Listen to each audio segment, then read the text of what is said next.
This is The Right Time with Bomani Jones on ESPN Radio or on the ESPN app.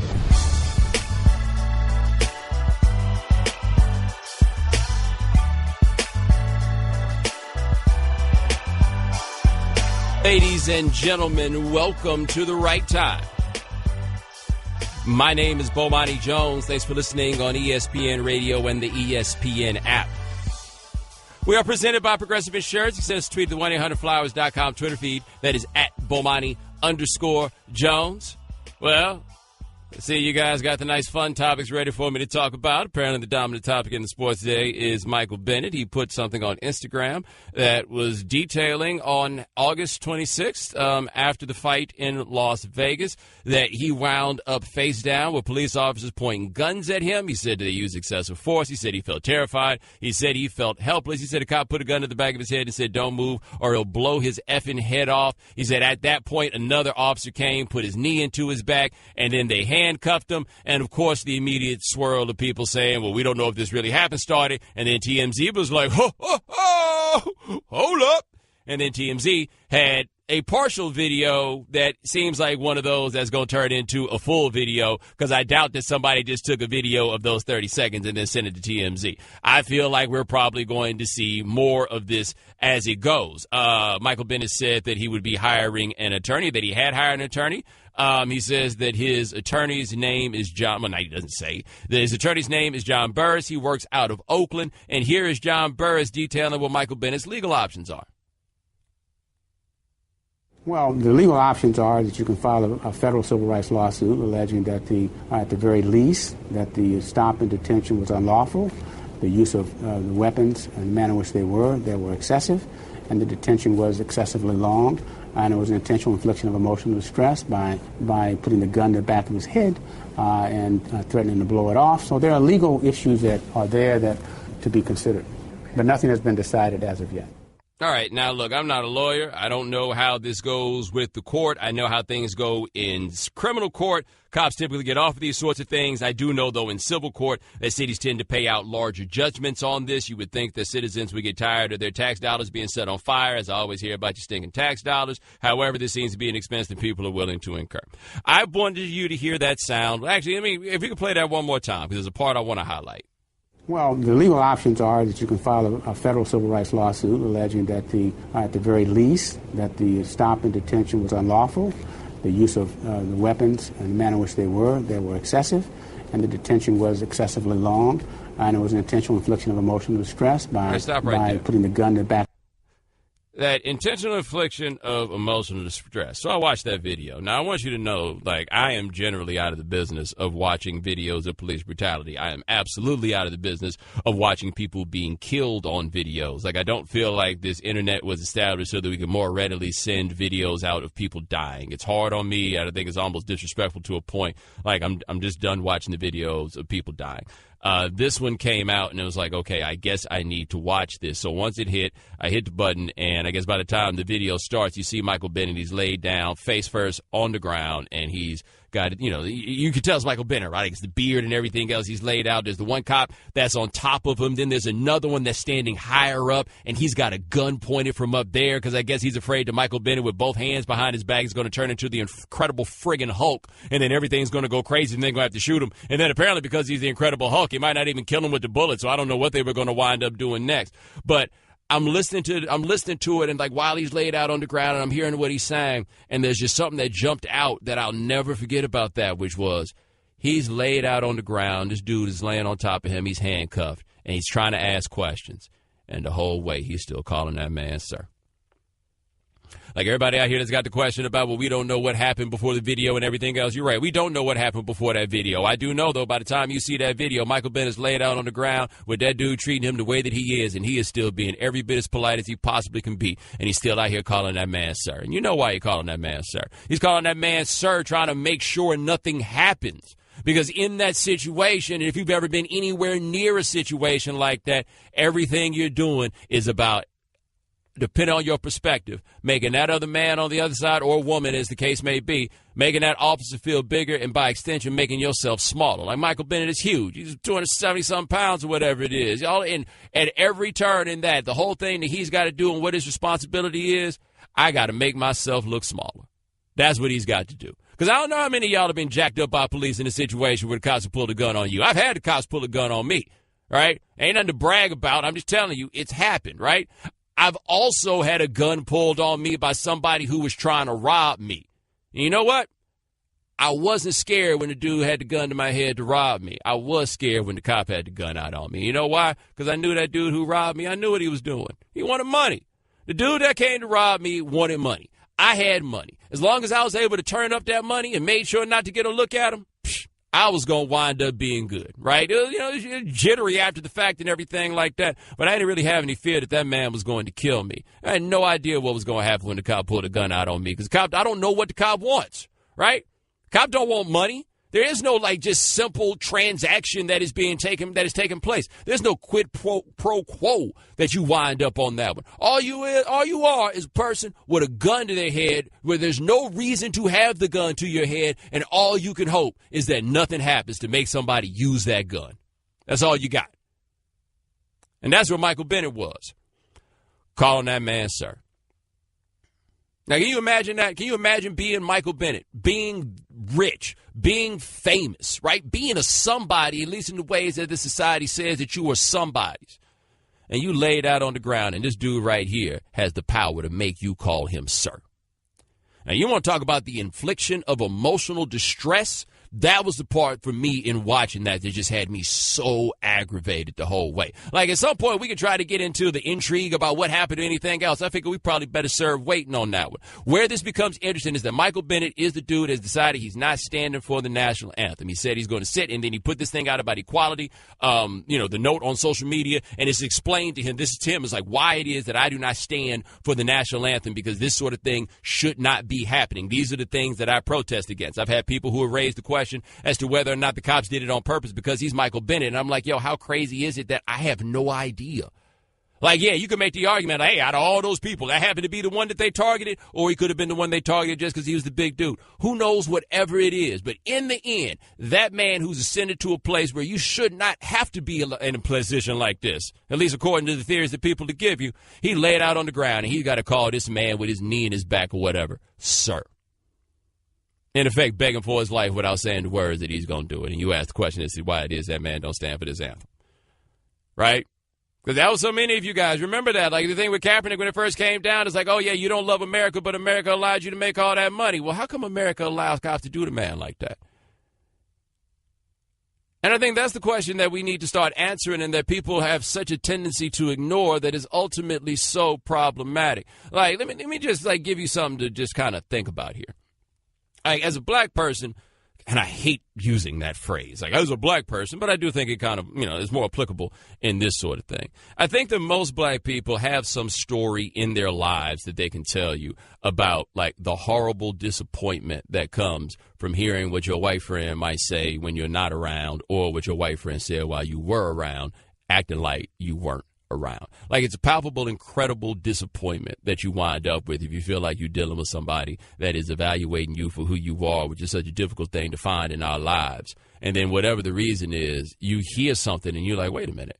Nope. That's not what happened here. It's crushing. Especially if it's somebody that you consider to be a really, really good friend, right?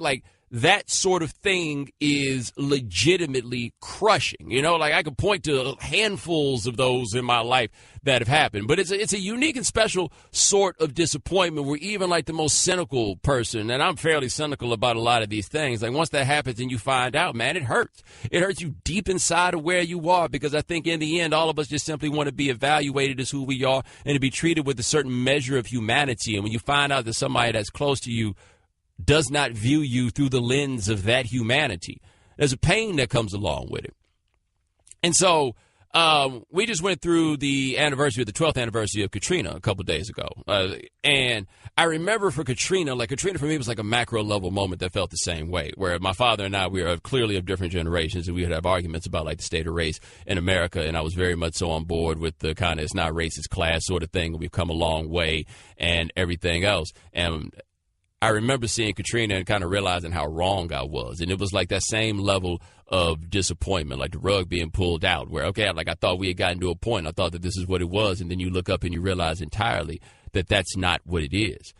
And so when you think about a cat like Michael Bennett and that decision, you're not going to stand for the national anthem or anything else, right? Like, it's almost like that, the opening scene of The Godfather, right? Like, I believe in America. And we ask people very often in a lot of ways to believe in America. And a lot of people very much so believe in America. Some of them believe in America because that's the only choice they got. They need something to believe in. That's the thing that they have. And so many of us, like, you want to believe in America. And then something like that happens to Bennett. And you watch so much of America try to explain why that's okay. And when you hear the people try to give these explanations, just default to try to explain why that's okay, it feels almost in that same way. It's like you hearing the way that America talk about you when you're not around. And it's kind of that same pain, and it's kind of that same anguish and that same disappointment. But I want you to stop and think yourself, if you made the kind of money that Michael Bennett made, imagine having that dude throw you on the ground and you have to call him sir. Tell me how you feel about abiding by that. 888-729-3776. That's our telephone number. We'll be back with more on Michael Bennett on ESPN Radio, the ESPN app, Sirius XM Channel 80. Daddy, where do babies come from? Honey? Mommy went to the store. Oh, well, you see, there's a mommy and a daddy, right? Right. And see, when they call Geico, they could save a bunch of money on car insurance. Oh, really? And that makes them happy? Yes, that makes them very happy. That's good. Yeah. Well, I'm glad we could have this talk, Sunshine. Geico, because saving 15% or more on car insurance is always a great answer. Welcome back to The Right Time. My name is Bomani Jones. Thanks for listening on ESPN Radio and the ESPN app. We are presented by Progressive Insurance. Clarence Hill, the Fort Worth Star-Telegram, will join us next segment. Clarence Hill will join us at 4:30 Eastern, talk about what's going on with the Cowboys and Zeke in the NFL. 888-729-3776. That is our telephone number. And hey, stop Straight Talk. Brought to you by Straight Talk Wireless. Best phones, best networks, no contracts. We talked a little bit about Michael Bennett in the last segment. Here is Michael Bennett's lawyer. His name is John Burris, and he says this is what Michael Bennett would want from taking legal action. It's not so much the money from Michael's point of view. He has a lot of money. But I think from his point of view is standing up for righteousness, standing up when something has been done to you that is wrong. I hope he thinks that this becomes a lesson for other young people when this happens to them, that they do have rights. And it also means, we hope, that other police officers will not be so quick to snatch someone off the street and threaten them. So there are certainly social conscious issues that are involved here. And as to the money will flow based upon what the damages are, because he was emotionally traumatized by this. But for him, the big issue is standing up to be heard and to be seen for something that was wrong. By the way, not to take away from the gravity and seriousness of the situation, but go ahead and give John Burris, Burris, a Google. I was expecting Shannon like the older, gray-haired dude with the three-piece suit, right? Perhaps looking like one of the original board members of the NAACP. Instead, I got this dude that looked like he might have a lace front on. And that's how you know he's good at his job. I was trying to give him the details. I was trying to give him the benefit of the doubt too. I looked at the picture at the same time independently and both had the same question. We're like, oh boy, them edges is perfect in a way that is kind of too perfect. Anyway, he talked about wanting to bring attention to this and that maybe the police could, then stop doing these things and people would not be as likely to get snatched up out of the street as Michael Bennett allegedly was. And there seems to be some video that at least gives some credence to the idea that he was a little bit too calm for them to have needed to throw him down on the ground as they did. Let me ask you guys a question. Why do you think these things happen? Just as a serious question here, why do you think these things happen? Because one thing that's interesting is police brutality comes up in sports a lot, and it has come up in sports a lot over the years. And, when it does, it might be a blip in, the little hometown that somebody has, but y'all are inclined to just take the cop's word for it anyway, so it doesn't really come up so much. I remember, I think it was 2006 I looked this up. This dude named Fred Weary used to play for the Houston Texans, got tasered on the side of the freeway in the middle of the afternoon in Houston. Right? There's a story there for a little bit, but not so much. Shannon, you remember that time that Cedric Benson was on the boat with his mama and a bunch of people, and then the cops pulled up on a boat, took him on the boat. He left on the boat. They went around the corner. He came back beat up. You remember that? No, I do remember that on the boat. Yeah, absolutely. Yeah, like these things happen. Cedric Benson got beat up by the cops, and that became a whole scandal because we were like, oh, my God, Cedric Benson's been detained by the police. And then Benson got busted not that long after in Austin for a DUI that was ultimately thrown out. And he wound up losing his job. Why? Because the cops messed with him twice. That's why. Like, there's real consequences to this sort of thing. And if Michael Bennett hadn't handled this in the way that he had, there's no telling what somebody would have thought if they just come across some video of him being on the ground and what conclusions that people would have been drawn immediately about him. The presumption is always going to be that you have to prove that something happened to you at the hands of the police in a way that does not happen vice versa. Now, that seems to be counterintuitive to the notion of what it's like to be American, but that is the way it goes. Like, that's the way that we handle these things when they happen to athletes, is we're immediately going to what it is that you did wrong. People have been doing this on airwaves as it relates to Michael Bennett, where it's just like, well, hold on, we're not sure. Well, hold on, we're not sure. Well, hold on, we're not sure, and all this stuff. Here's the one thing I am sure of. The reason that a police officer can feel so confident about throwing Michael Bennett down and his partner coming with the gun or whatever it is. You know, the big reason why he can feel so confident doing this? Because this is what y'all want. Now, y'all is not really, I guess, going to any particular person. You can say that I'm generalizing, but I will call y'all in this case America. And the reason I will call y'all in this case America, because America keep letting this happen. Like, a fundamental mistake that people are making is they're assuming that, and this is, a certain subset of people, but they're assuming that people are going to see this video of what happened with Michael Bennett, and then finally, maybe now, they will get the point on what it is. Look, man, it's 2017. We've been using these tools and these devices to spread this information out for as long as it's been, right? Like, Rodney King was 25 years ago. Watts riots were 1965. We can go back all the way through history, through everything else. Matters of police brutality have been a big thing and in the forefront of people's consciousness for a very, very, very long time. There's nothing new about the notion of police brutality. There is nobody at this point, unless they just turned 11 years old or something like that, there's nobody that's going to see this and be like, oh, my goodness, finally now I get what the point is. Nah, I mean, I think maybe some, right? Like, I don't think that people are beyond redemption on this matter necessarily, but I think that people get the point very, very well. I think the point that people do not get on the other side is they like this. Like, that's the police that they want. They want the police that's just out here snatching random people and throwing them on the ground and putting guns to their heads. Anything it takes to make you, quote unquote, safe, at least in your notion of what safety is. Right? That's all that is. And then on top of that, you are going to fight vehemently. Many of you, not all you, but many of you are going to fight vehemently for your right to not give a damn about what happens to black people. Because the fundamental undercurrent of a lot that goes on here that I feel like that gets lost is that very thing right there. No one is going to infringe upon your right to not care what happens to black people. I had a friend of mine who told me about when he was a kid. He was fascinated by the Atlanta child murders of the late 70s and early 80s. He said he just really did a lot of reading on them because that was a big national story.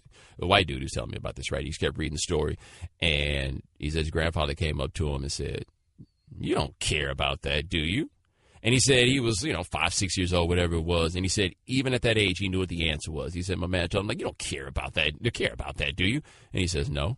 And his grandfather says, "Well, why don't you?" He's like, "Because it's happening to black people."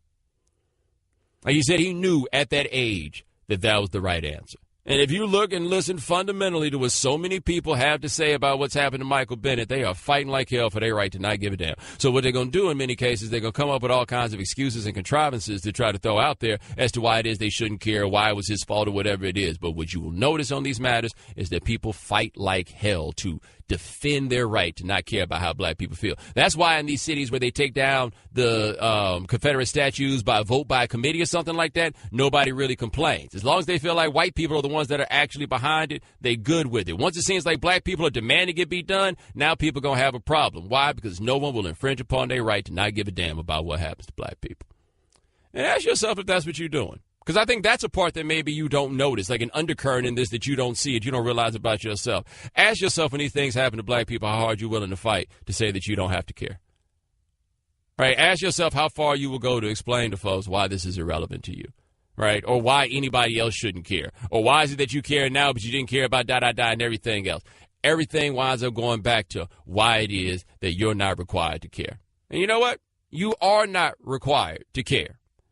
I just don't know why it is that you think that you're not required to care about what actually happens to people, and then you think those people are required to care about standing for a song and a flag. Figure it out. Straight Talk Wireless, nationwide coverage on America's largest and most dependable 4G LTE networks. Coming up next, Clarence Hill, the Fort Worth Star-Telegram on what's coming up next for Zeke in the NFL and the Cowboys on ESPN Radio, the ESPN app, Sirius XM Channel 80. Ladies and gentlemen, welcome back to the right time. My name is Bomani Jones. Thanks for listening on ESPN Radio and the ESPN app. All guests join us on the Shell Pennzoil Performance Line. Just like our next guest, he covers the Dallas Cowboys with Fort Worth Star-Telegram. He's also like the King of Dallas, man. I was trying to find a tailgate last year at Thanksgiving, man. Clarence had me set up with everybody. Clarence Hill of the Fort Worth Star-Telegram. When did you become the King of Dallas, man? Some of my friends went down to Dallas this weekend and said you had him set up because you're the King of Dallas. Man, I've been here a while. I've been covering the Cowboys a long time, and I'm a man about town, so it is what it is. How you doing? I'm good, man. I'm good. Now, with this Ezekiel Elliott case, yesterday we were hoping to have you on, but it took Harold Henderson too long to come to a decision, so the suspension has been upheld. How likely do you think it is that Zeke can get a win over the NFL at the very least on a restraining order? Well, I think he'll get the TRO. Just sitting in that proceeding, and that was just a tremendous treat just to watch those lawyers go at it. And that Jeffrey Kessler, he earns every money he gets from the NFLPA because he ran that proceeding. But just listen to the judge yesterday, it seemed like he's inclined to hear the case, and he'll probably grant the TRO. He has until Friday. But he was basically parroting everything Kessler was saying. He was questioning the NFL hard on all the issues and regarding Kia Roberts and the procedural issues, and he just basically said this is something, he has concerns. And again, just because he has concerns, just because he has questions, doesn't mean the NFLPA and Elliott will ultimately win, because the focus is so narrow, the scope is so narrow within the CBA and how they can win this case in court. They've lost against Peterson, and they lost in the Brady situation. But, certainly the judge yesterday told us that the facts are different in this case than Brady and Peterson. Now, do we have any idea what the timetable is that we'd be looking at for some sort of decision on the restraining order or just overall? Well, a restraining order, he's going to announce that on Friday, by 5 p.m. Friday. And so he's going to let us, it's just going to make make an announcement or whatever else on the court system on 5 p.m. Friday, and then we're in for a fight. If he gets the restraining order, look for him to be able to play all season. And this thing goes to a fight that's going to be months long. And remember, the NFL certainly feeling that L they took yesterday, and most likely something they were going to do anyway, but they already filed their own lawsuit in New York, and they did that Tuesday night, trying to make a change of venue, change of jurisdiction, trying to get this thing out of Texas into New York. All right, we're talking to Clarence Hill of Fort Worth Star-Telegram here on The Right Time. Now, we haven't heard that much from Jerry Jones since the suspension itself came down, but what has he had to say, or what have you guys heard about his thoughts on things as this has gone farther? Well, I know personally Jerry's very upset and very angry. He was told by a high-ranking official in the NFL office that there will be no suspension. There was no case and no suspension. And that's why he was so confident and so adamant throughout off season, and certainly throughout June and July before the decision was made, that there would be no case and there would be no suspension. So he feels blindsided. He feels like he was lied to. Feels like there's some credibility issues in the league office, and he's being quiet right now because he doesn't want to spoil the case. He knows it's in court, and certainly he didn't want to say anything before the appeals hearing and all that stuff. But he's told us when it's time for him to talk, he has a lot to say. Now, how has the team handled Zeke after all of this? Because Jerry is kind of a redeemer of sorts. He takes on guys with their different sets of problems. But Zeke Elliott, at least on paper, is not the guy. This isn't Des Bryant with all the family questions and everything else. This is a guy who's had his parents around and all these things that people say are important, but seems to keep getting in trouble. I mean, they've tried to keep a watch on Zeke throughout all this. Certainly they understood he liked to party going back to his days at Ohio State, and you can say the same thing about Joey Bosa. They were roommates. They had a good time. They understood that he came here. He did have a bodyguard. He does have a bodyguard that's employed him, that's supposed to be going out with him and taking care of those things. Certainly, everybody recognizes that he needs to make better decisions. He needs to make better choices. He needs to mature and grow up. Those issues that the Cowboys have talked about, they've talked to him about. He's losing money. If you look at the rise of Dak and both those guys were rookies last year in the rage, all the rage in the NFL, and that wasn't a high pick. He didn't get much money. He's making a lot of money off the court now because of his image. And Zeke doesn't have any national advertisers. He doesn't have any national sponsorships, and this guy was the Rookie of the Year, and maybe the best running back in the league, and he has nothing. So he's cost himself money, and he recognizes that. His people are recognizing that. So, yes, he needs to mature. He needs to grow up. They still say he's not guilty. He's still adamant about not being guilty in this incident. But, yes, he needs to make better choices, and they recognize that. All right, we're talking to Clarence Hill, the Fort Worth Star-Telegram. Now, you had a report, and we've seen this come out, the wait-a-minute moment in one of these is going through this and seeing Lucky Whitehead's name turn up in the paperwork as Zeke Elliott's ex-girlfriend and alleged accuser apparently had some relationship with him. Did anybody know about this last year? Like, people talk all the time about distractions with an NFL team. You think that would be a distraction? Did that ever come up? Well, it didn't come up publicly. Certainly they knew about it. And, when the Cowboys cut Lucky Whitehead and everybody was going crazy about them cutting Lucky Whitehead, they knew all of this. And they, had issues. They talked to us privately about them having issues with Lucky. And Lucky has a lot of other issues that they know about that the public didn't know about. And you guys want to know, why was he still on the roster? We're still on the roster because he was a camp body at that point. They'd already drafted somebody to replace him, but for injury reasons and roster reasons, they just were keeping him. But, there was no way he was going to be on this team this year because they were going to release him. And so when that thing happened in Virginia or D.C. or whatever else, he was falsely accused of that situation, they cut their ties. And it was so much going on with him. But that whole situation of him messing with Tiffany Thompson, Zeke's girl, and the pictures coming back, that was just a number of issues that Lucky had with his team. But, yeah, this whole case has been so salacious. If you look at everything that came out, from the appeal center and everything he testified to, from the abortion to doing coke and other drugs in college to that sort of stuff. And that's the thing about it is Elliott has, say what you want, and you may question morals and his decision-making, but he's been honest about a lot of things in front of the judge that don't make him look bad, or don't make him look good. That make him look actually bad to a lot of people, but at least he was honest about it. All right, we're talking to Clarence Hill of the Fort Worth Star-Telegram. And the last question for you is actual football question. If Elliott misses these 6 games this season, what do the Cowboys think they can do without him? They're very confident in their running game. They're very confident in what they have with Darren McFadden and Alfred Morris and those guys being able to run the ball. Certainly those guys are not as good as Zeke in terms of taking it to the house and being short yardage runners. But they're confident in being able to run because they still have this great offensive line. They're also going to lean more on Dak Prescott, and he's a guy that's ready to take on more. He's not just a bus driver. Ooh. Think we lost Clarence Hill? Not sure what happened there, but it was about that time anyway. Shannon, it might be the year that Darren McFadden puts it all together. Ladies and gentlemen, welcome back to The Right Time. My name is Bomani Jones. Thanks for listening on ESPN Radio and the ESPN app. Our guests join us on the Shell Pennzoil Performance Line. Thanks to Clarence Hill of the Fort Worth Star-Telegram for joining us last segment. Pablo Torre of ESPN The Magazine will join us in the 5 o'clock Eastern hour. Remember, if you miss anything live, check out the Right Time podcast available on the ESPN app. Right Time is brought to you by Upside. Now save big on travel and get a big gift card every trip you buy. You'll love Upside.com. Upside.com. All right, 888-729-3776. That's our telephone number. So Bucs Dolphins has been postponed due to Hurricane Irma. The teams will now play in Week 11. I don't know how many of you guys drafted Buccaneers or Dolphins, but I will be the guy to come out here and say this has a real effect on the way we're going to start this fantasy season, Shannon. Like nobody's expecting to have it. You think I drafted Deshaun Jackson? Think I wouldn't have him for Week 1? Come on, man. The bye week is part of the process, right? Like the bye week, you got to make sure you don't have your whole team out on the same bye week. I've done a lot of work around now. Now, I don't know. Let me look now who has to play wide receiver for me now that this has happened. Yes, I know the storm is a very big deal. I used to live in Miami. I hope everybody is safe, but we are talking about the actual nuts and bolts football elements of this. And one of them is now these teams have to play 16 straight games.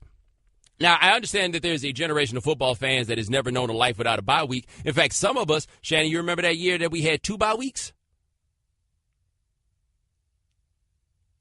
Y'all remember that one? I want to say it's like 93 or 94, we had 2 bye weeks. It was an 18-week season.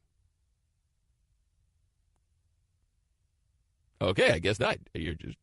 really got me. I really forgot that. Look it up. There was one season where there were 18 weeks and it just dragged the season on so people weren't really trying to hear it, right? But it used to be they played 16 straight weeks. You look back on that and you were like, wow, how did nobody ever come up with a bright idea beforehand to throw in a bye week? That seems silly. And Chris Baker of the Tampa Bay Buccaneers, he appears to agree. Well, I guess we'll find out. I just know, even just going 8 straight weeks, when you go home and you're going through the angst and pain of just, playing in a football game, you need that 8th week or whatever week you get your bye week on just to relax, get your mind away from football, to go 16 straight weeks, It's hard just to make it through a 16-week season without a break. So now just go 16 weeks straight is going to be very tough for both teams. That's still a tough decision because you put us on a neutral site, we'll have to leave our families. So none of us want to leave our families to play a football game. By the way, Shannon, I feel like my man right there, I feel like they need to, get him a teammate who cuts his eyebrows so that dude can be chopped and he can be screwed. Because he sounded like he was screwed. When I first heard it, I thought the audio was messed with. I thought it was chopped and screwed for a second there. I got a pocket full of stones. Like, that's what I thought we had from him. Yo, man, 16 straight weeks of football is insane to consider. We had a guy call in yesterday, and he made the best point I think I'd heard about, how to think about what it is playing football. And he's like, look, man, imagine going out and fighting 3 rounds against Evander Holyfield and then doing it again next week and then doing it again the week after that and the week after that and the week after that. When this thing first came down and they were talking about, maybe having to postpone the game and 16 straight games are all bad, and everybody's like, hey, man, there's a hurricane coming. These dudes are like, yeah, a hurricane's coming, and you know what's coming next Sunday? A hurricane in pads that is going to hit us. This is such an L for the players. I had people that hit me up, and they were like, yeah, well, what's the union doing? And I don't know what anybody was supposed to do here because everybody's out here for the money. So you're not about to cancel a game. Canceling a game is not an option. That's not going to happen. They couldn't just play the game in Tampa, I don't think, because, Shannon, I haven't seen exactly what's going on with this storm, but it don't feel like Tampa far enough away. Yeah, no, it might be on the other side of Florida, but that's not far enough. When I seen the pictures of Hurricane Irma on the satellite, it's like when you go watch those Jadeveon Clowney recruiting tapes. It's not like, oh, I wonder what player it is that I'm looking for. No. That big old mass right there, that's what it is. They couldn't move that game to Tampa. They had no real option. They could try to go a neutral site. I think everybody was trying for that. I'm assuming that the Dolphins and the Buccaneers would have preferred a neutral site, even if the Dolphins would have walked away for some money, because you don't want your guys playing 16 straight weeks. You don't want that. You don't. But this is what we got. Now, we will take this and turn it in a different direction for something that we wanted to talk about yesterday, but I thought of it too late. So I'm going to hit it right now, man, because I always feel like people underestimate just what the damage is that comes from playing football, even though a whole lot of y'all didn't want to play football in high school because they hit too hard, or you got to college and you didn't want to play football because they hit too hard, or you got out there in 7th grade, looked around and realized you ain't want to do that because they hit too hard. It just wasn't what you was about. So call us here, 888-729-3776. We'll take your calls all through the show. Tell us about the day that you realized you were done playing football. You might have played a little football before. You might have played a lot of football before. But the day that you just looked up and realized, nah, bruh, I'm not here for this. I'm not here. I got a homeboy. Now, please understand this about my homeboy. My homeboy used to go by the name Crazy. He got Crazy tattooed on his wrist. When he come to my mama's house, my mama says, hey, Crazy, good to see you, right? This is who he is. He said when he was in high school, him and his partners were out playing playing touch football out there, and the coach saw him. He said, the coach was like, oh, yeah, why don't you come out here, try out for the football team? So he came out there. He got out there in the pads. He did everything there was, to play football. He said it was all good. Then they're like, okay, cool, man, let's get some other people out here. And he said they put a safety out there that was like an all-district safety or something like that, man. He said he caught a pass, something happened. He said that safety came and hit him. He said he stood up. It was one of them helmets that the strap at the top and at the back. He said he grabbed it on both sides, undid that chin strap, took off that helmet, handed it to the coach, didn't even look at him, and just walked away. The coach like, where you going, man? No. Gotta go. Because that moment right there, he realized, nope, no football for me. Stevie tweeted to us. He said his high school basketball coach quit football in high school after going across the middle and waking up 5 minutes later. He was hit by Sean Taylor. Oh. Sean Taylor made him quit, literally on the spot, took his pads off, and focused on basketball. Dude, can you imagine being a high school football player and looking up, and it's Sean Taylor? We talked to the dude yesterday who said he had to tackle Adrian Peterson in high school. No, man, I'm not doing that. I don't need a challenge in that way. I don't have a mountain that I'm trying to climb. I'm not doing that. So y'all call us, 888-729-3776, the day that you realize that there was no more playing football. Hey, Shannon, think about it like this. People play rec league basketball. They play rec league baseball. They ain't playing no rec league tackle football. This is The Right Time with Bomani Jones on ESPN Radio or on the ESPN app.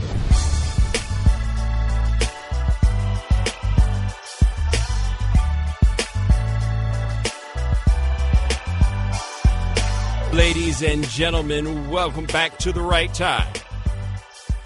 My name is Bomani Jones. Thanks for listening on ESPN Radio and the ESPN app. We are presented by Progressive Insurance. You can send us a tweet at the 1-800-Flowers.com Twitter feed. That is at Bomani_Jones. Oh, boy, we've asked you guys to call in with your story about the day you realized you were done playing football, and y'all were like, man, I can't wait. We'll get to that in a second. 888-729-3776. That is our telephone number. Actually, let's go straight to this one. I talked a little earlier about Michael Bennett, and I talked about, generally, my belief that the reason that the state of affairs is what it is with police forces and citizenry and everything else is this is the way that people want it to be. Right? That the people who have the power to change these things, this is the way they want it to be. Therefore, it's not going to change. So you can keep pointing out what's happening and hope that people see the problem, assuming they think it is a problem. So let's hit the phones and talk to Ben in South Carolina. Hi, Ben. Hey, Bomani. How you doing? I'm good. Good.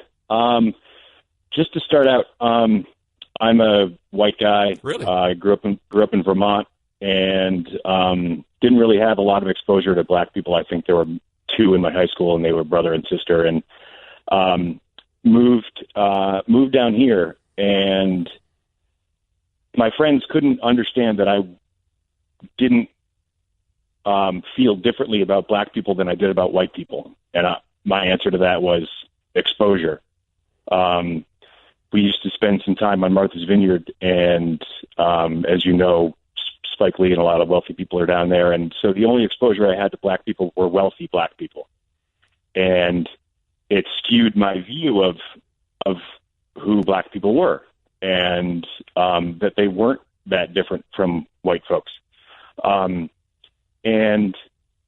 a friend once asked me, if you were walking down the street and you saw a black guy on one side and a white guy on the other side, would you walk towards the white guy? And I said no, because the only white guys the only people who've ever beaten me up were white guys. But I think your generalization about, when you say that preserving the right to not care about black people, I assume you're talking about white people. In this particular instance, yes. Yeah. I gotta argue with that, that if white people are watching a black person get beaten up, your argument, I guess, would be that the white people don't care, wouldn't want to, find out what's going on, and if he's being wrongly attacked, defend him. But I think to be clear, not every single white person, but a significant number. Yes, I believe that to be true. Okay, couldn't you make the argument the other way, that if a group of black men or women saw a white guy getting beaten up, that they would, instead of feeling that they don't care, they would actually feel a little happy? Based on what? Based on, like, I'm trying to. I hear what you're saying, but I think that you can look at the behavior of black people in America for a long time and say, in spite of all those things, we still cling to and hope for the acceptance and affection of white people. We still do.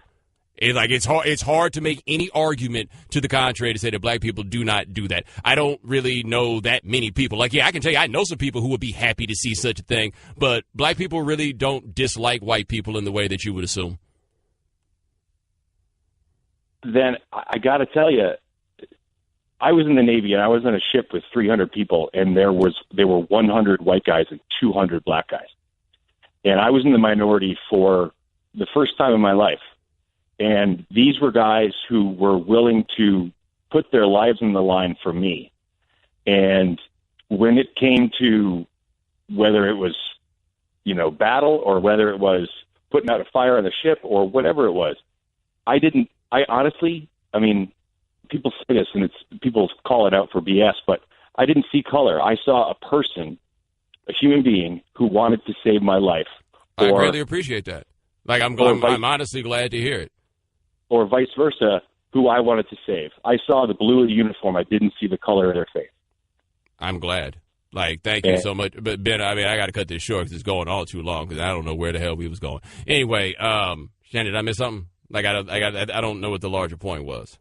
Trying to find where he was going with. Well, here's my problem with what he's saying here is we got all this history, and you can go look at the news and everything else, and there are these, like, all these atrocities that have been committed against black people, like so many of them, and that people we see roundly ignore. So let's take an example like this, the thing with Michael Bennett. Michael Bennett winds up laid out on the ground like that. Everybody needs some proof on it.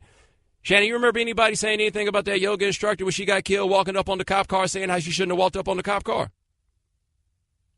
Right? Like, what was the woman in Utah where the cop dragged her out and arrested her for not drawing blood from that dude?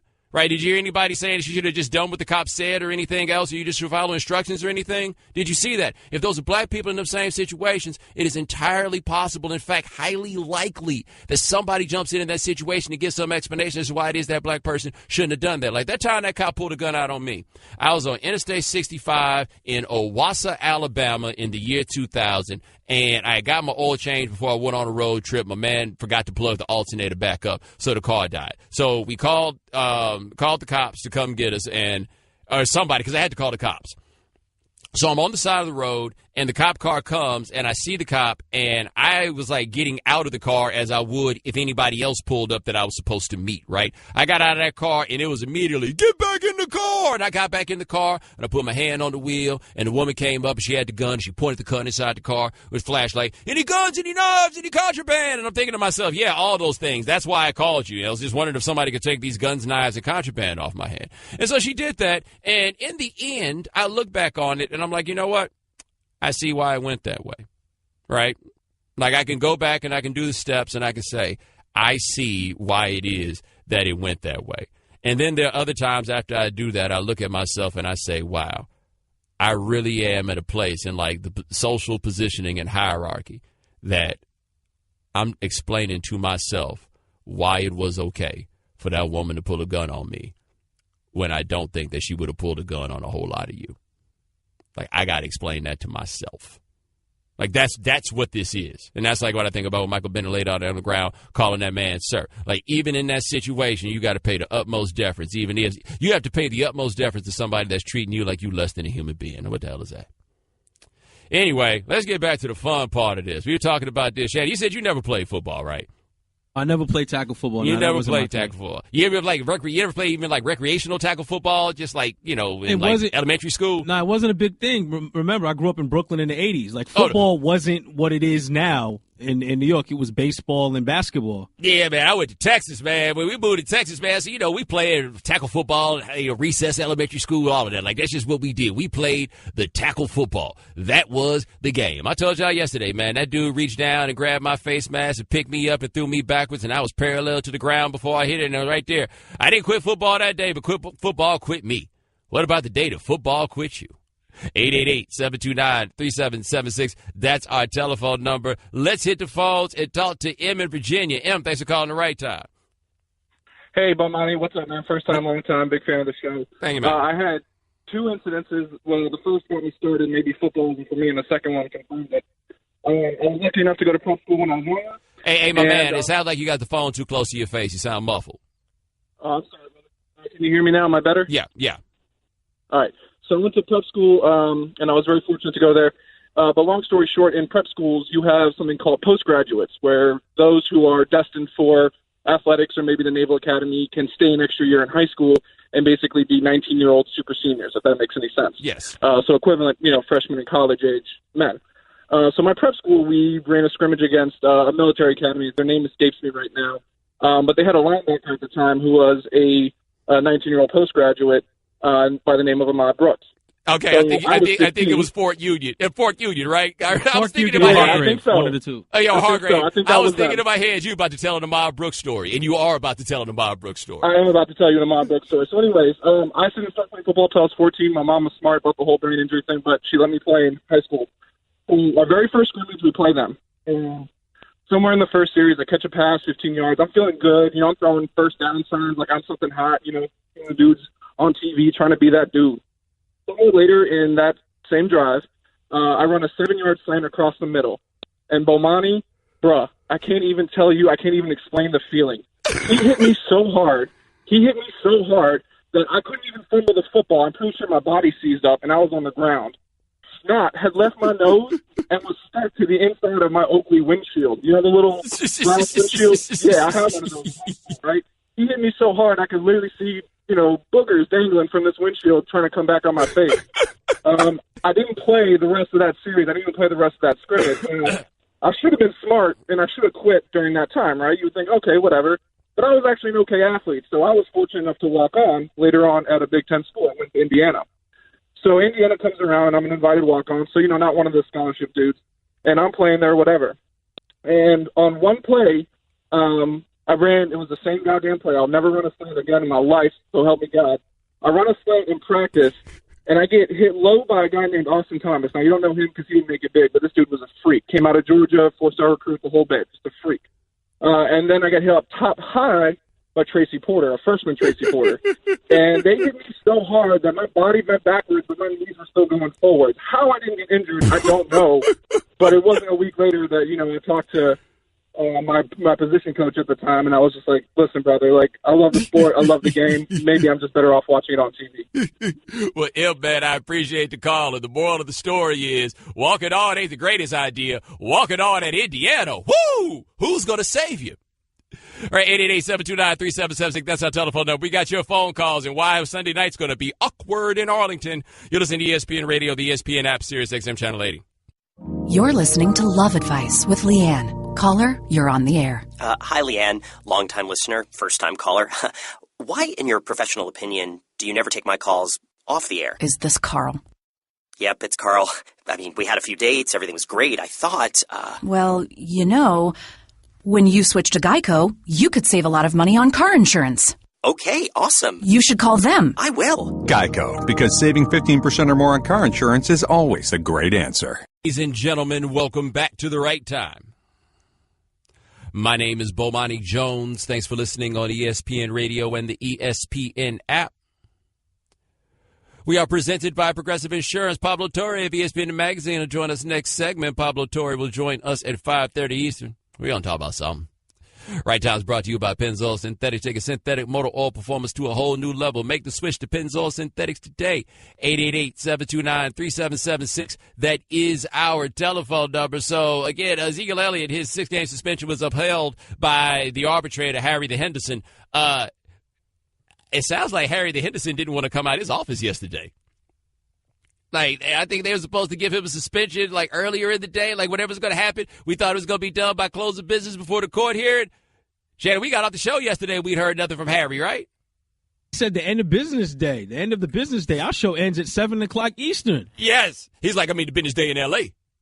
Harry the Henderson was nowhere to be found because Harry's like, okay, it sounds like the decision has been made that we're just not going to overturn this. Therefore, since we're just not going to overturn this and it looks a little shaky, how do I come up with the rationalization for this one? Now, one thing about this is, if I'm not mistaken, and actually this is Ryan Smith here. He's the legal analyst here at ESPN, and this is what he explained about what Harold Henderson's role is in this. Harold Henderson, everybody said, Harold Henderson's he's got to come in here and he's got to look at what Goodell did and weigh in on how he approached this case. That is not his job at all.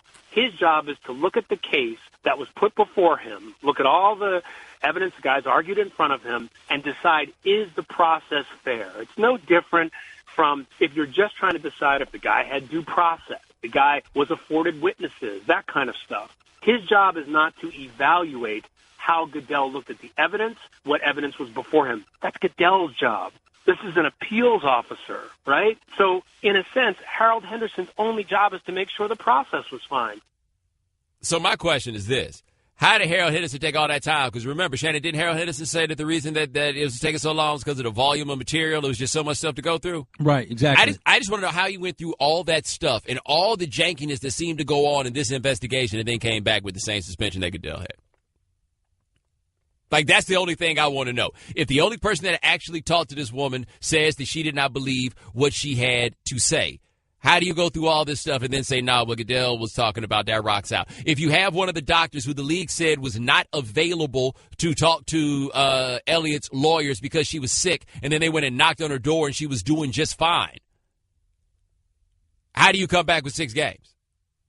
Like, that's the question that I have. How do you still come back with 6 games after all of this? This is what happens when nobody can trust your process. And that's where the NFL is. The problem is y'all got no enforcement whatsoever on the fact that we don't trust the NFL's processes. Like, every now and then we'll get out here and we'll complain about it and da-da-da. But in the end, man, y'all still believe in the NFL. Like, as an almost religious entity, y'all believe in the NFL. They can lie to you. They can con you. They can do this thing as many times over. You can complain about this, that, and the third. They pay you lip service. You be like, thank you, NFL. I'm so glad I get to watch football this weekend. Appreciate you. We just keep on doing this whole exact thing. And now this one, that looks as janky as anything that I can point to. They coming right back out with the 6 games. And I wonder if Zeke Elliott did not play for the Dallas Cowboys, if y'all would have stopped caring a long time ago. 888-729-3776. That is our telephone number. We're getting you guys telling your stories about the day that you realized that football was no longer for you. Let's hit the phones and talk to Ryan in New Mexico. Ryan, thanks for calling the right time. What's going on, Bomani? How are you doing? Doing all right, man. All right, so, I'm from New Mexico, and when I was younger, I moved to Pennsylvania. And, Bomani, I know you're from Texas, but I like to consider Pennsylvania as like the Texas of the North. And we played some pretty good rugby, football, Penn State, you know what I mean? So when I moved there, everybody was playing, football, and I wanted to be joining. And I started in middle school. I did okay. I had a pretty good growth spurt in middle school, so I did okay. But when I got to high school, I definitely wanted to be a part of the tradition and everything. And it was like two days, all of a sudden, I'm thinking I'm going to go out for wide receiver. I want to score touchdowns. Like you said earlier, I went across the middle, 3-year starter, slammed me right away. I ended up I was like, you know what, screw this. I ended up switching to kicker, and then ended up being just a high school kicker for the next 3 years. But I had a pretty good career, but I was like, no, I don't want to do this tackling thing. I better just go sit on the side and do some kicking drills. So. Hey, man, they still get letter jacks for that, man. I appreciate the call, Ryan. 888-729-3776. Let's talk to David in Mississippi. David, thanks for calling the right time. Hey, Bomani, how's it going, man? Doing all right, man. Good, man. Yeah, I was going to let you know, I don't know when football came in my life, but I know exactly when it went out of my life. In high school, I was just a punter. And when you're a punter in high school, you're like right field in a little league team. It's just like a piece of meat out there just to fill a position. And some dude got hurt, and so they asked me to run kickoff back. And that was very strange to me because the coach told me once I got the ball, I had to run towards the opponents. I'm a punter. I'm used to running away from the opponents. So that was very strange. So I went ahead and ran towards the opponent. The dude hit me. It wasn't like a decleating. It was like a diswishing. Like the Nike swoosh flew up in the air off my sneak. I don't think they've found it. I think like the ground screw, whatever. But I had like a third cousin in Georgia, had like a stroke that exact same night. So the dude like altered my family tree. He hit me so hard. So that's when I actually left my life. Yeah. So there you go. Yeah, David, I think, Shannon, that's competition here for like, wow, a de-swooshing. Jeez. Jeez. Furthermore, Louise. All right, 888-729-3776. That is our telephone number. All right, we're taking your phone calls on what the day was that you realized that you needed to quit football. But coming up next, going to talk to my man Pablo Torre and talk about what happened with Michael Bennett, with Zeke Elliott, and something fun he learned on vacation in Portugal. You're listening to ESPN Radio, the ESPN app, Sirius XM Channel 80. Ladies and gentlemen, welcome back to the right time. My name is Bomani Jones. Thanks for listening on ESPN Radio and the ESPN app. All guests join us on the Shell Pennzoil Performance Line, just like our next guest. He's a writer at ESPN The Magazine. Also, January 2nd, 2018, he and I will be doing a television show together from noon to 1 Eastern on ESPN. His name is Pablo Torre. Pablo, let's start with this Ezekiel Elliott thing as it continues to go. Can you imagine what it's like walking around being Harold Henderson at that office in the NFL? And it's like, I got to do the appeal on this janky case, but y'all really want a suspension? I don't know Harold Henderson's background. I know we know enough about his background to know that we can point out exactly where he's contradicted himself, in the sense that he said, I cannot disprove or refute the position of the commissioner, and yet he has done that previously, the Greg Hardy stuff and all that. But man, like, the one thing we asked from the NFL was transparency. We wanted transparency. And the NFL sold us one of those tinted windows and called it transparency. And so, Harold Henderson, I don't know if you knew that this was coming, that we could all tell that it was a tinted window because there was another part of this case that could speak to the other side of the aisle, so to speak. But, man, that is not an assignment that anyone should look forward to. I do have to say, though, Pablo, remember when I tried to tell you that we didn't know if this was transparency? You We did. thought we had transparency. You did. I mean, you had the great line about how credibility is like insurance and the NFL has no credibility, and you were right on that. What I was fooled into thinking was that the NFL could not be this dumb. I really thought that they wouldn't be this dumb. Because after everyone says to you, all we need is transparency on this, like the smart people in our business were at the point of saying, look, we know that this is messy. We know that the legal system finds this messy. We know that there are often no heroes in this interpersonal, deeply personal dynamic when it comes to domestic violence. So all we need you to do is be upfront with your thought process. Just be upfront and transparent. And the NFL gave us that long memo, that official letter on league letterhead, and all they needed to do was explain their thought process, and they lied about the thought process. So they were dumber than I thought, and that is something that I didn't think I'd say about the NFL. And see, that's an interesting thing. We're talking to Pablo Torre of ESPN, the magazine. One, I'm assuming that you didn't think they could be dumber than you thought because you thought they were pretty dumb. But that is you made a colossal mistake that I have learned to stop making in this world, which is thinking that people can't be too stupid to do something. I mean, did they just not think? Did they not realize that the investigator that they apparently, of course, did not listen to, who recommended, the investigator who talked to the woman in question who recommended no punishment, did they not think that detail would get out? Like, that's the thing that stuns me. The NFL, even forget the stupidity on the level of the semi-complicated level of adjudicating domestic violence. Let's just take this on the level of leaks. Let's take this on the level of, does information get out in stuff like this? And does information get out even when the NFL does not want that information to get out? And we learn in every single case like this, of course the NFL doesn't control the information. So what was the end game here? That's what I don't understand. Well, it's interesting you mentioned that part, because there I do agree that I would not have thought the NFL would be that dumb, because if they learn anything from the Ray Rice case in terms of their own handling of it, it is things get out. Like, that would be the thing. And so you had a lot of people who had hypothesized that part of why they'd taken so long is they were afraid that maybe there'd be some videotape, some Ray Rice-like incident. Instead, it seems they tried to run a cover-up where they didn't have to run a cover-up. But do you think they can run a cover-up because they think they have a media that'll just go along with whatever they say? That's what I'm left with, is that they thought they'd be protected on this, in that being on the right side of a thorny controversy like this, being on the side of law and order in a situation where we've all been crying out for some semblance of law and some semblance of order, would have immunized them to criticism. But we're not even talking about the Seth Wickersham and Don Van Natta school of investigative journalism, where we have somehow the scene of NFL executives stamping out, breaking the Spygate tapes with the heels of their dress shoes. We're not talking about that kind of investigative journalism. We're just talking about the other party in a legal dispute having access to the information that they seem to assume would not make it out there. And that, to me, is just mind-numbing. All right, talking to Pablo Torre of ESPN, the magazine, here on The Right Time. I want to switch gears a little bit right fast, talk about the situation with Michael Bennett. And it becomes interesting because Bennett is now like the current playing face of a movement of sorts, since Kaepernick is not in the league, and he happens to be the guy thrown down on the ground by the Las Vegas Police Department. And then we have videotape. What do you make of all of this?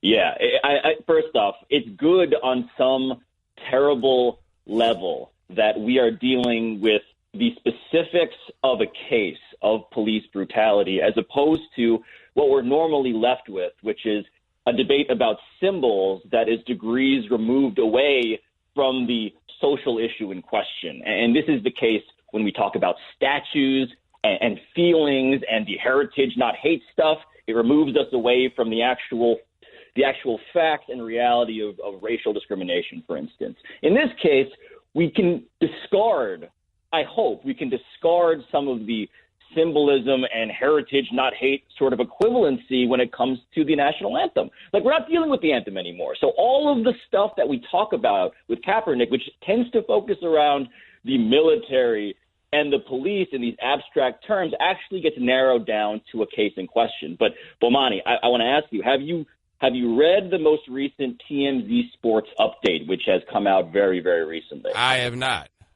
Okay, so let me give you a little bit of that, because this is now causing all sorts of people, the predictable people you may be familiar with, to say, oh, he was caught lying. And this is, I'll read it real quick.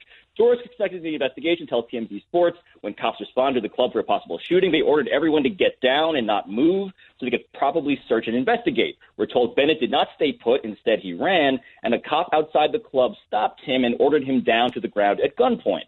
Our sources say Bennett was detained until cops could determine he was not involved in any possible criminal activity, and he was released.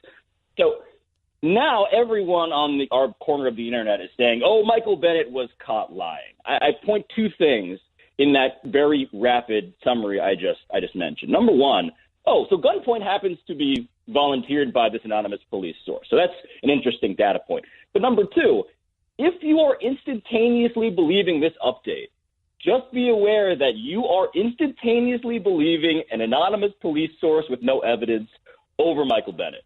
And if that's not what Michael Bennett is protesting, I don't know what it is. We were talking to Pablo Torre of ESPN, the magazine. Right before we let you go, man, apparently you learned something in Portugal on your vacation? Well, I mean, I learned a couple of things. I learned mostly that you can create I was going to use the word meat telescope, but now I realize that sounds truly, truly inappropriate. But you can create a little telescope with your hands. Did you know that? Did you know about this? No. Okay, so if you don't have glasses, if you don't have contacts, if you're trying to look at something in the distance, you take your hand, you put it over your eye, you reduce the aperture, and you will clarify the object in the distance. You were all carrying around an invisible telescope, even if you didn't realize it. I also realized, by the way, that Cristiano Ronaldo has a museum in his hometown and also has an airport named after him. And anybody who thinks that Kobe Bryant is egotistical or LeBron James and the decision was egotistical should go to Funchal on the island of Madeira and realize that Cristiano Ronaldo has everybody else beat when it comes to building tributes literally to himself. Just remember, Adrian Peterson has an Adrian Peterson Day parade every year in his own honor in Palestine, Texas, where I'm convinced he rides on the back of. Yes, and he rides on a cutlass in the parade. Not even lying. But that is Pablo Torre. Check him out, ESPN the magazine, January 2nd, 2018. Bo and Pablo gonna have a television show. It's gonna be the bomb. Appreciate you, man. Yes, of course, man. Ladies and gentlemen, welcome back to the right time. My name is Bomani Jones. Thanks for listening on ESPN Radio and the ESPN app. All guests join us on the Shell Pennzoil Performance Line. Thanks to Pablo Torre of ESPN, the magazine, for joining us in the last segment. Aaron Schatz, Football Outsiders, will join us at 6:30 Eastern. Nothing makes up for your football obsession like a surprise from 1-800-Flowers.com. When you order a dozen multicolored roses for only $29.99, you get an extra bouquet for free. Go to 1-800-Flowers.com/ESPN. 888-729-3776. That is our telephone number. So a little bit earlier, we had people calling in telling stories about the day they realized they ain't need to play football anymore. I feel like we take for granted what the abuse is that NFL players take. So I thought that some of y'all talking about the hits that y'all took as regular old civilians will help people get the hint of what it's going to be like. Just thinking about the Dolphins and the Bucs playing them 16 straight games, no break. And Shannon, I think they got and they have a trip to London, the Dolphins do, in this season. Man, that's a lot of wear and tear on your body. Jeez. Yeah, I didn't realize they had a London trip. They got a London trip, and I think they got another short week. It's going to be monster, all these dudes' bodies. Let's find out what football did to y'all's bodies. 888-729-3776 on the Deshaun in California. Deshaun, what's going on? Hey, Bo. Man, I might have been 10 years old growing up in Monterey Bay, California. So at that point, I'm thinking I'm Jerry Rice. This is about 89, 90. So I'm thinking I'm Jerry Rice. So I'm out there stunting. This flag football practice on top of this. So I'm out here stunting. I'm getting touchdowns. I'm talking mess. And one of the dudes didn't take too kind of it, and we called him Fat Lewis. Okay, if you got a name of Fat Lewis in elementary, you obviously a pretty big kid. So Fat Lewis, mind you, his brother was the coach. So that changed everything. So they decide they're going to set me up because I'm talking a little bit too much mess. And they throw a little lob jump ball type thing right over the middle. Fat Louis just catches me in the air. Don't let me come down. None of that. He just holds me. And when I say the whole team, offense and defense, jumped on that pile, that was it, brother. When I got up, I just took off my flags and I walked home, and I'd never seen a football again. I said, I'm done. Fast forward 15 years, I catch Fat Louis and his brother in a rec center playing basketball. Bo, you know, I can barely dunk, Bo. I can barely dunk. This at 28 at this point, so I can't even dunk no more. But you best believe I tried to shake him. I wanted to punk him because at this point, he ain't taller than me no more. You ain't bigger than me no more. 15 years later, I still hold a grudge. Like, man, if I ever catch you, of course I wasn't going to fight him at that age because he's 200 pounds at 10. So I had no problems getting away from him then. But later on, woo. But see, never Deshaun, touch the man, football again. Deshaun, man, I appreciate the call. And this leads me to somebody that you guys may not know. Apparently, everybody in L.A. went to school was a fat insert person here. Should I ever tell you about my homeboy and this story about some dude named Fat Travis? Like, my homeboy swear that he was the man at his middle school, and there was a Fat Travis, and everybody picked on Fat Travis, and he picked on Fat Travis once and mushed him, and then turned his back, and then Fat Travis beat him up. This happened to this dude when he was like 9. He's 22 years old. He told me once, he was like, man, I was really, going through a lot at that point in my life. My father had just left. The Fat Travis incident. He put the Fat Travis incident right after my father had just left. Yes. The Fat Travis incident was the next hardship. Be careful how you treat the fat insert person here. 888-729-3776. That's our telephone number. Dwayne in Washington. Why'd you quit playing football? All right. Hello, Mr. Jones, Mr. Penn. Yes, sir. All right. So I'm 5'8". I was a buck 80-85 back then, ran a 4.5 and cool, whatever. So the coach, now this is at a D2, D3 school. I don't even remember. Coach was like, hey, we're going to do running back, block the linebacker drills, when they blitz. And he's like, you can't cut him. So he has an 8-yard head start. I got an 8-yard head start. Problem is, like I said, I'm 5'8", buck 85. Linebacker was 6'4", 255. I mean, you just do the math right there. And he said I couldn't cut him. And I'm going heads up with this dude. I'm getting bowled over. And this happens 3, 4, 5 times. And after that 5th one, I couldn't hear anything anymore. Everything was, I'm all jacked up. Football quit me that day. That was it. Hey, Dwayne, I mean, I think I'd have quit football. Yep. We'd at the very least, we'd have come to a mutual resolution. How about that? All right, 888-729-3776. Let's go with Chris in Oklahoma. Chris, thanks for calling the right time. Hey, Bo. Hey, Shannon. So I live in Ada, Oklahoma. I don't expect you to do the research, but you can do the research. There, right? I'm sorry? There's a junior college there. Is that where Jeremy Shockey's from, or where he went to school? Shockey graduated from here, Ada the high school. Shockey did. Dan Cody did. He didn't make it. He wasn't famous. He wasn't. Cody was. Dan Cody was on the OU team. Oh, that's right. But he didn't make it as far as Shockey did in the NFL. But so I have a somewhat of a prestigious high school, if that's what you want to call it. So you got 30 seconds. Basically, I started sophomore year as a center at 165. First day, the JV went off to their game on Monday. I was thinking, oh, man, what suckers. I don't even have to go play that game. And turn around, I have all my linemen playing linebacker and coming down on me for drills. I get smoked by a guy that's 255 pounds. Hard number count! This is The Right Time with Bomani Jones on ESPN Radio or on the ESPN app.